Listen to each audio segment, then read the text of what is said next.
Joining me on the podcast today is Dr Hayley Dickinson. She is the founder of an Australian-based snack company called Eat For You, and it is Australia's only nutrient-tested, batch-tested food product. And I'll get her to explain exactly what that means in the episode. She has a background in science with a Bachelor of Science, did her honours, and also a background in research, doing her PhD in reproductive stress during pregnancy and how it impacts on the baby. Now, I talk a lot about the grey area that is food labelling and the nutrition information panel, and like to equip my athletes with understanding what on earth they mean and what you're looking at. And one of the reasons also why I don't find tracking calories that useful. But it's nice to hear from a different perspective from the doc, from someone who is all over the research in this space and food labelling laws in Australia. And this, honestly, you'll know really quickly that this is her happy place. She's a fast talker. She's very passionate about changing our entire food landscape globally. So strap yourself in and let's dive into food as we know it with the doc. Welcome to the Triathlon Nutrition Academy podcast, the show designed to serve you up evidence-based sports nutrition advice from the experts. Hi, I'm your host Taryn, accredited practicing dietitian, advanced sports dietitian, and founder of Dietitian Approved. Listen as I break down the latest evidence to give you practical, easy to digest strategies to train hard, recover faster, and perform at your best. You have so much potential, and I want to help you unlock that with the power of nutrition. Let's get into it. Welcome to the podcast, Dr. Hayley. Woo-hoo! Hey mate, how you going? I'm so good. I'm so excited to talk with you today, even just for my own knowledge and benefit. Feel like we should have caught up for a coffee first, but I think I've found somebody that rivals, potentially even beats my absolute love of food and science and is more of a food nerd than me. What do you reckon? That's a massive call, mate. You are fairly extreme in the nerd end of town. Oh, I don't thanks. know, but I do love it. I do love it a fair bit. Yeah, so you've done the same sort of degree as me, a Bachelor of Science. Mine was specifically in nutrition and dietetics, and you've gone further in the nerd space and done a PhD. But what I wanted to get you on today to talk about and really dive into is the nutrition information panel, because you're somebody that is as passionate about educating people at how to read these things and what they actually mean as me, potentially more than me. Look, I do love a nip, but that was not my research. That was not my background. I did a Bachelor of Science and that was just a straight bachelor. And I did that because I did not know what I wanted to do. And my parents were like, well, you've got to do something. We didn't just send you to school for all of these years to have you just, pick up a trade, which is actually probably fundamentally what I really wanted to do. Anyway, so I did science and I fell in love with physiology. So it took me a couple of years to really find my feet over there. But then, I did an honours degree in reproductive physiology, and then I did my PhD. So you're right, I did spend a lot of time there nerding out at Monash. I did that for a long time. After I finished my PhD, I was there for about 15 years. I ran a lab in pregnancy and women's health, and we were really looking at trying to optimize that pregnancy environment. But I don't need to tell the sad story, but I left academia, kind of ghosted my academic career. Then I just fell in love with food. And one of the things I think that I got to food was because we were working in pregnancy, and as a researcher, you kind of end up getting right down into the niche, right into the nitty gritty of individual proteins or whatever. And I was like, this just doesn't feel right. This just doesn't feel enough. Because if we don't know what people are eating, and if people aren't eating those fundamental things that we know they need to get in to optimize their health, it doesn't matter what we do in that pregnancy environment, because the foundation just isn't there. So I started to ask more and more questions about food. And then I don't know why I did it. I thought, you know what, I'm going to start a food company. Just because you didn't have enough going on. It's wild, really. I still look back and go, why did you do that? You could have done so many other things. But I think I've always been that kind of guy who says, well, I don't know enough about that, so I'm going to jump in there and see what I can learn. And when I get in there, you learn some stuff that can be a little bit scary. And I think that's one of the things about the nutrition information panel for me, is that it's not what it's touting to be. I mean, presumably as a dietitian, you rely on that and you get your clients to look at it and go, these are this is the protein you're going to get from that, the energy you're going to get from that.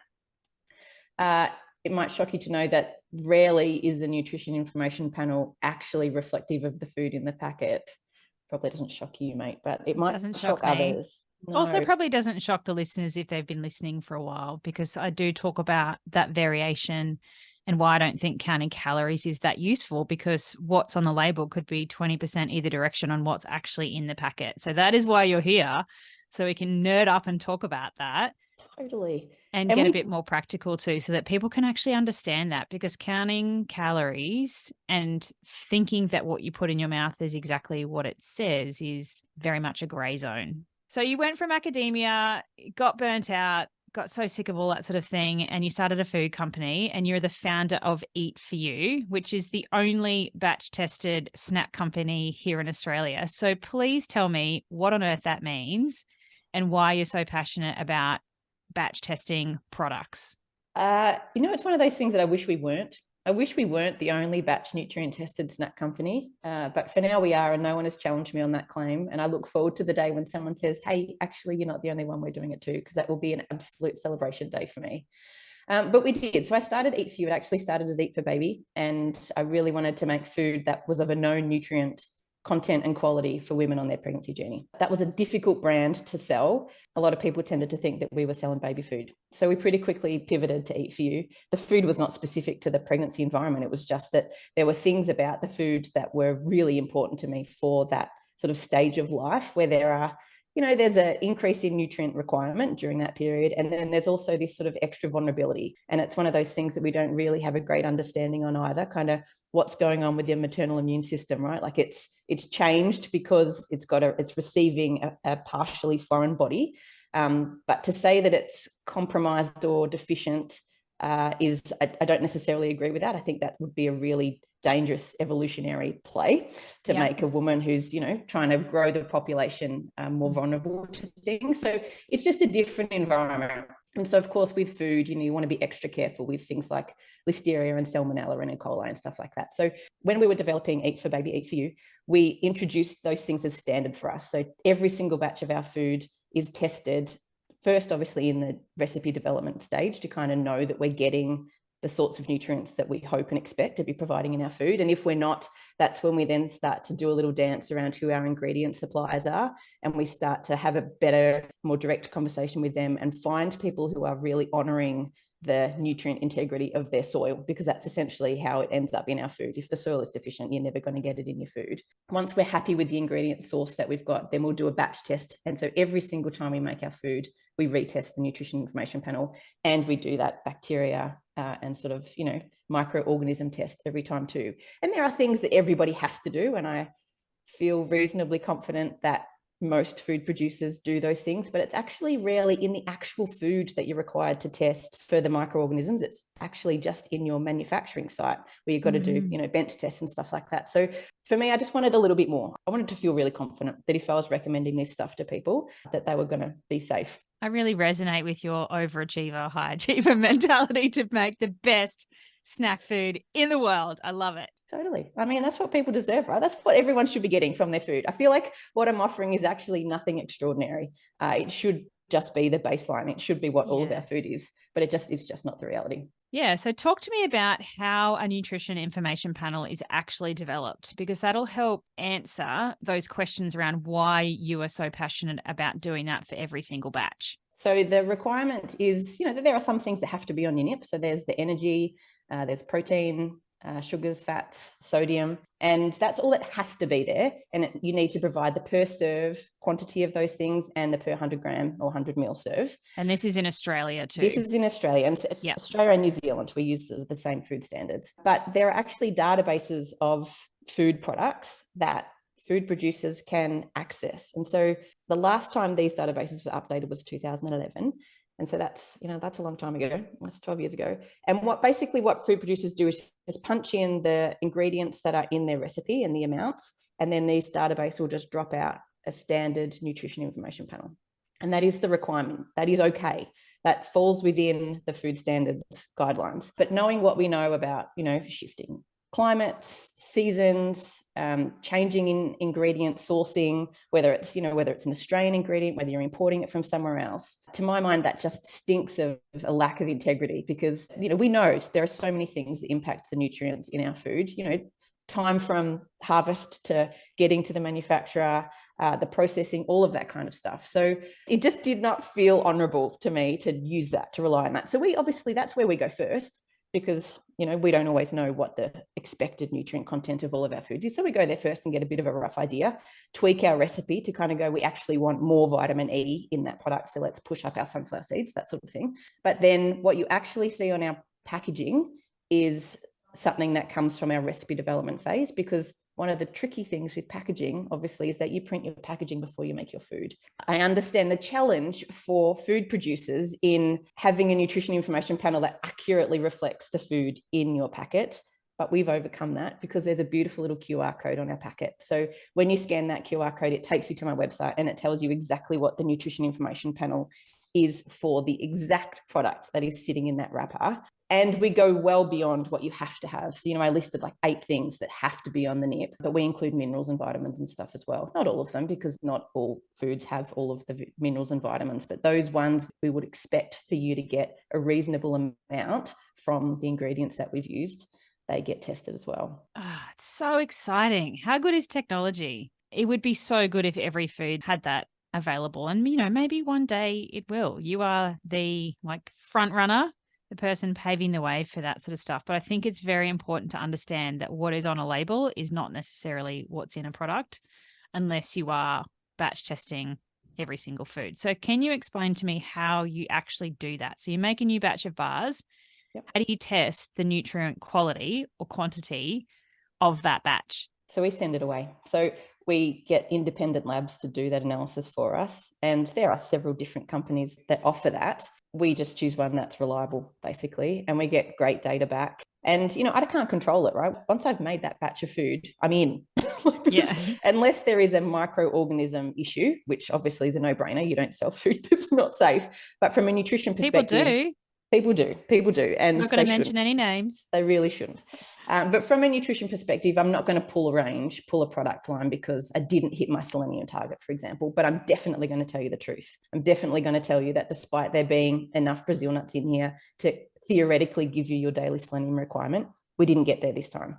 I try to mitigate that, and that actually hasn't happened to us yet because we do that early testing as well, just to make sure that the ingredients have got it. But it takes us about 2 weeks from production to getting those results. So there's that hold time where we sort of have a batch ready to go, but we can't go. And one of the things that we really notice, you know, the macros don't shift that much for us so far, but we do sometimes see a shift in the protein carb ratio. So, you know, our carbs will come down, our protein will go up, and vice versa. But where I do see a fair amount of change is in the mineral composition. And one that I talk a lot about, because it's literally been an example where we've had none to the full recommended daily intake of, is selenium, which many of us are told to get it from your Brazil nuts. And that's what we used in our product, in our Hero Bar. But when we were sampling Brazil nuts to try and find the best one, some of them had none, like basically undetectable levels of selenium. And even those that did have some, you know, the recommendations 2 per day to meet your daily selenium needs, some of them you needed to eat 21 Holy to crap. hit your daily selenium target. And that's a lot. And Brazil nuts actually aren't that delicious a nut. They're quite bitter. So yeah, eating 21's a lot. But this is where I think what we're talking about is really important, because if you were to eat 21 Brazil nuts where the selenium content was high, like the Brazil nuts I ended up using, then you'd be reaching the upper limit of safety of selenium. And so this is where not really knowing the nutrient content of our food, you know, it's super fun, but it's also actually critical for optimization of human health that we know this stuff. Because, you know, there are minerals, you know, iron is another great example where for some people, too much iron is incredibly dangerous for them, right? So they need to know, right? They absolutely need to know that if they're eating a food that's containing iron, they need to know how much is there. And so, you know, selenium is another one of those that there's that safe upper limit for a reason. That's the game. For me at the moment, it's about making sure you get enough, because what I am finding is that you're more likely to get foods with lower levels than you are with high levels.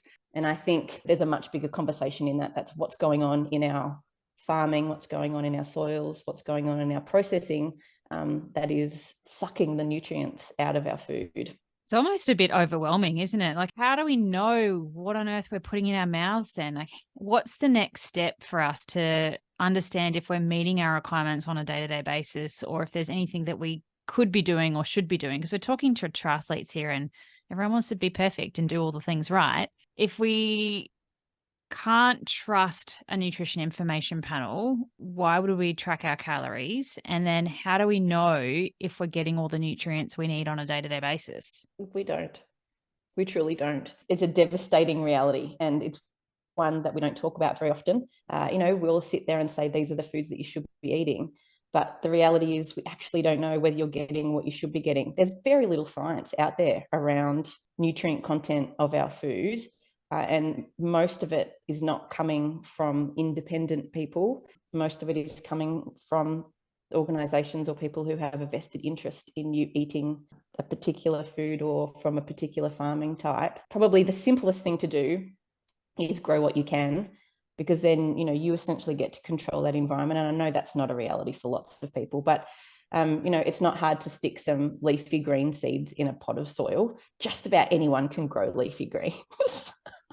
I don't know if I can. I reckon even you could. I can grow herbs successfully as long as I keep on top of the water in summer, and that is about it, to be honest. We've got too many possums that eat it all. Herbs are a good start.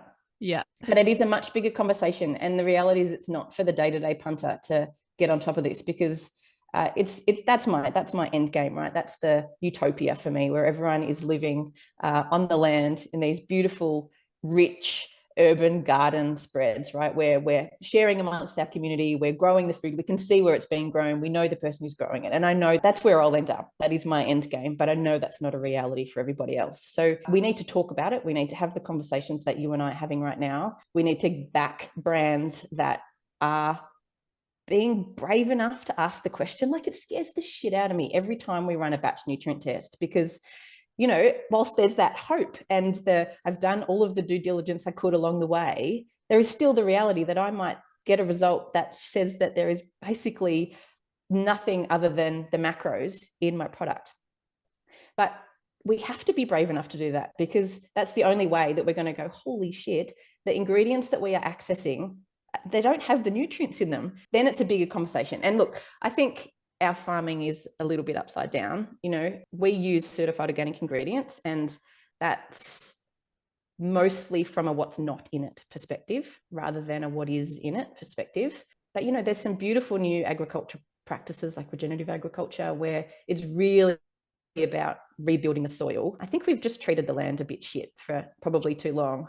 Yeah. And it can be pretty straightforward, I think. My brother, he's the king of compost, right? So everything is about just putting trimmings, food scraps back in the soil. That's literally all it is. It's a really simple process. And then you get the microbial richness coming back into the soil. And then that's what moves the minerals and things into the food. We often think the soil is deficient in the mineral, but it's often more the case that the soil is deficient in the microbes that are required to transport those things up into the plant and get it into their fruit and seeds and whatnot. So it is a bigger conversation. And I feel a bit shit actually sometimes doing what we're doing, because I'm like, I actually don't have a solution for you. I've identified a ginormous problem, but how do we solve it? And the scariest thing for me is that the tendency towards solving is stick a synthetic supplement in there. So that was my next question for you. You jumped the gun. So I was going to play devil's advocate a little bit, because I can really hear your passion and your drive, and you are but one person, but it needs to be a global shift. And so there will be people listening that are like, well, if the food I'm eating is deficient, should I just take a multivitamin? And so what's the doc's opinion on that? Breaks my heart. But I can see why you would go that way. It makes total sense to go that way. Because a supplement is a known quantity, right? But that's what we say about our food. It's real food with the nutritional reliability of a supplement. And it's not hard to do what I'm doing. It's scary, but it is not difficult, right? I literally, as the batch is being made, we pull out bars across the run. So obviously I don't just want to measure the quantity in my bars at the start of my run on my end. I want to do it across the run. So bars are randomly taken across the run and then sent off to the labs, and they're put together, and they do all of their beautiful work to pull out those individual vitamins and minerals. There is nothing stopping any other brand from doing that. It actually doesn't cost me that much money. It costs me a lot of money when my batches are small, obviously, so it's about between $1,000 and $2,000 per run, depending on what I'm testing. Vitamins are very expensive to test. Minerals, not so much. And the standard nip is really not a lot of money, about $250 to run a nip, but that stops at sodium. So that doesn't give you all the other things. I don't know why more brands aren't doing it. I don't know whether, You know, and I speak to other people in business about this, and they say, look, at the end of the day, it's a dollars and cents game H. And if they can save 25 cents on a product, they're going to save 25 cents on a product because people don't give a shit. I beg to differ. I think people do give a shit. I think they know what to do about it. So I would love to see more brands go, you know what? Yeah, we're going to do this. And it could look pretty ugly for us at the beginning, but we've got to back those brands, because without the information, without knowing that that's happening, then we're just swimming our way towards a really deficient nutritional environment. And imagine the legacy we're leaving our small people. The nutritional quality of our food is diminishing. I see it. I see the data. I mean, that's why I'm here, right? Because I have an 11-year-old, and I'll be damned if she has to rely on synthetic supplements to get the nutrients she needs, right? And so when we first started making bars, that was the offer on the table from a lot of the manufacturing partners that we spoke with. They're like, let us know your nutritional targets and we'll just throw in X, Y, and Z to get you there. And I remember going, what? Huh? You're crazy. I was like, no, we'll do it with food. And they're like, well, I was like, if I cannot make food that is nutritious, then I'm in the wrong place, and I've got to take a step back, and I've got to go back, and I've got to go towards the soil. I've got to spend more time there, because we've got to fix it somehow. I don't know why I choose to take on these enormous things, but I'm getting a bit stressed listening to all this, because there's such a big problem, and it's a big problem. Like, how do we fix it? It's there are completely global change. And we started talking about the nutrition information panel. I know, but that's real. The passion is real, but that's the sort of the reveal point, right? But if we're not updating our NIPS, then we're kind of just hiding behind old data, right? So we've got to get fresh data. But there are people doing awesome things, like the Farmers Footprint. I don't know if you follow them. Blair Beattie is kind of their director here in Australia, but they're a global movement, and it's all about giving farmers support to get more nutrients back in their soil. I mean, we just keep blaming the farmers, right? You've been using pesticides for too long. You've been monocropping for too long. Just all of these things, right? You're just chasing the dollar, whichever crops are going to give you the most money, blah, blah, blah. I think that's horseshit. I think they're just doing the best they can and trying to literally and just support their families, right? And keep their businesses going. So they 100% need our support to completely change the way they're doing farming. But that's how it has to happen. So I think there's obviously, and there is that grassroots program happening, and it's beautiful. And so we're deeply connected in with Farmers Footprint now, and we're kind of moving towards having those conversations with other brands and say, let's do this. Let's just get on board. Let's back each other as we start asking the scary as heck questions. But then we start partnering with farmers who are producing ingredients that are rich in nutrients, because that's all that has to happen. We just need to be getting ingredients from where the nutrients are in the soil. I mean, I've got Brazil nuts, like I've said to you, that there's about 2 in our bar, and you get 114% of your daily requirement of selenium. So that's perfect, right? That's a beautiful thing. You don't need to take a selenium supplement. That bar has got it, and I've tested it. So we just need more and more of those things. I believe we can change it. I believe I'm having the conversations with the other people who believe in it enough that we can and that we will. Maybe not for us, but for our smalls, for sure. Yeah, that's kind of exciting. Yeah, I think so. But synthetic supplements scares the pants off me. Aside from the fact that they don't necessarily behave the same way as the food source of that vitamin or mineral, we just don't understand enough about them. And food gives us so much more than just the macros and the vitamins and the minerals, things that we don't see, we don't understand. I think that if we are relying on those, I think it will be incomplete, the experience. And I reckon we'll start to really struggle.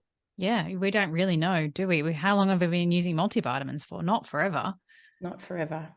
Not forever. And I know that there'll be people listening going, this is just like so overwhelming. I'm just going to take a multi and be done with it, because I need all the things that I need. But if we don't actually know that what you're getting is what you're getting, and then your body does with it what it should do to convert it to its active form or whatever it is that you need to get from that.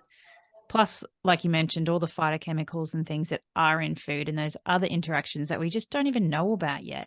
I'm very passionate about food first, and I believe really strongly, like you, that we can get everything that we need from food. We don't have to take pills and potions to get there, but we need more people like you, Doc, like shaping the way that we think about food, but also test food. But I think it's really important for people to understand that what's on the nutrition information panel is not necessarily what's in a food, which I do talk about a lot, because a lot of people do count calories and track those sorts of things and want to check things like iron, but we just don't know. And so it's great to see somebody that is creating a product that is unknown value so that we can get everything that we need. We just need more of you. Can we clone you into like 600,000 people? Need a few more brands, mate. We just need a few more brands doing it. It's not that hard. What I would love to see is it happen before me. You know, ideally, this nutrient analysis happens at the very beginning, so at harvest. You know, we start to get much braver about things, and we go, right, we're going to measure at harvest. We're going to measure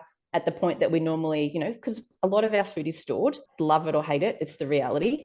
So let's measure at harvest, let's measure at the point where it comes out of storage and then gets sold to consumers. What do we lose in that processing time? Because that's the reality. It doesn't really matter if it's a harvest, because if you are not eating it for 6 months, then it's going to definitely have changed. Yeah. And that's one of the other things we play around is we'll do it at another analysis at 6 months and another analysis at 12 months of being in the packet, just to kind of get a feel for how things are looking. And things hold up pretty well. Vitamins are the only thing that sort of slides because, of course, they're much more vulnerable than minerals. You know, minerals are just kind of sitting there, not doing very much. The water soluble in particular over the fat soluble vitamins? Yep. It's interesting, actually. We don't get a lot of water soluble vitamins in our products. Most of them are fat soluble. So we get pretty good vitamin E. I would love to get more water soluble vitamins, but they just don't. I mean, they're not really in the ingredients that I'm using, actually. There's not a lot of water left in what we're using, dried fruit, nuts and seeds.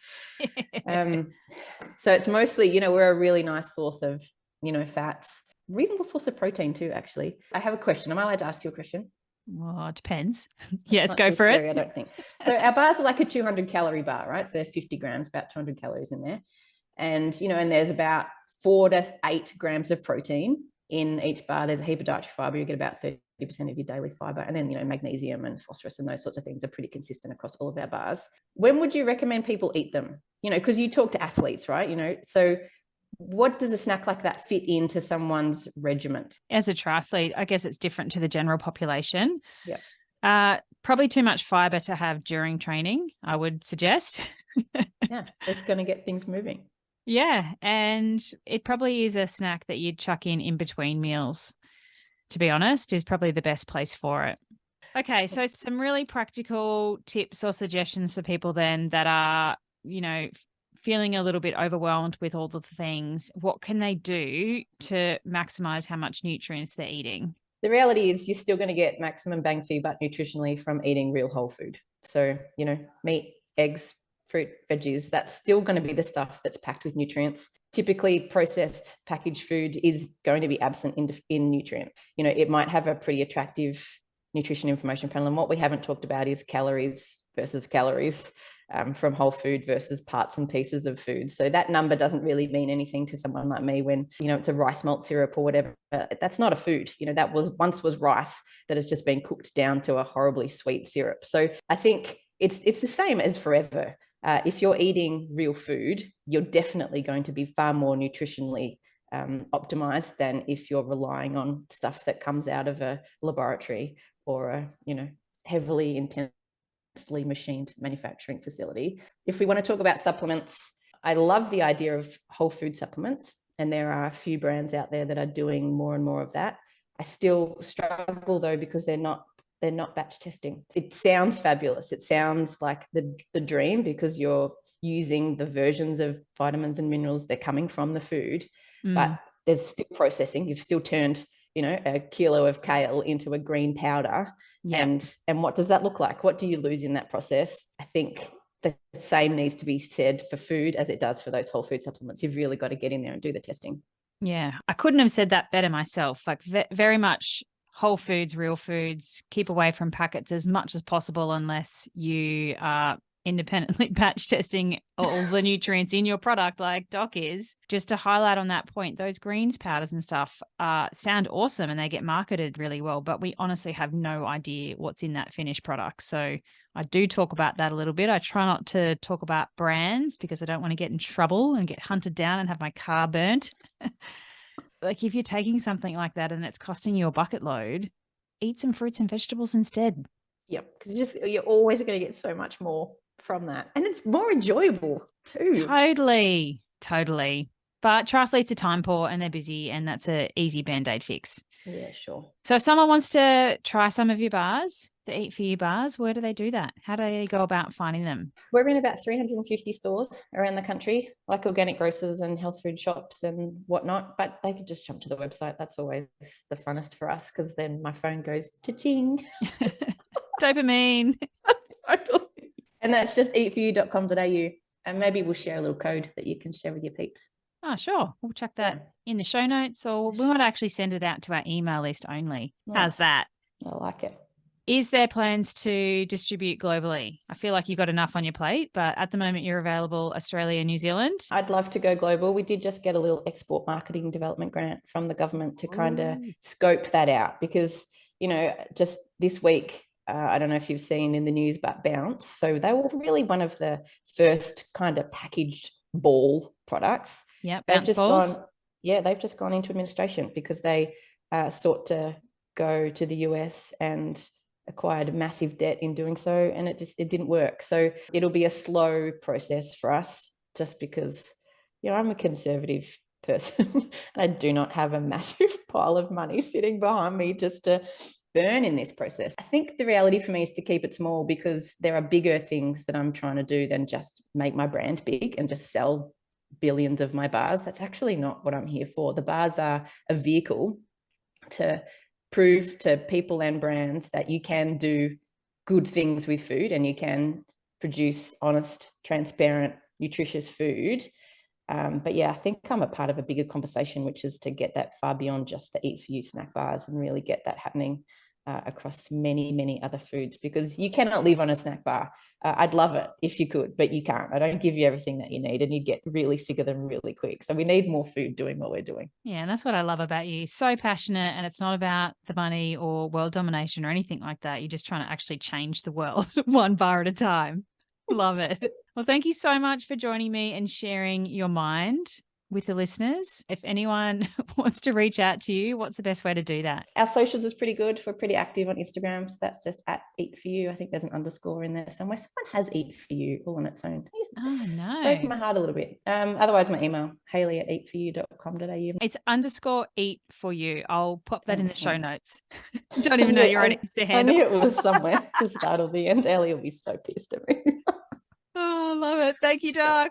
Thanks so much, mate. Thanks for joining me for this episode of the Triathlon Nutrition Academy podcast. I would love to hear from you. If you have any questions or want to share with me what you've learnt, email me at podcast@dietitianapproved.com. You could also spread the word by leaving me a review and taking a screenshot of you listening to the show.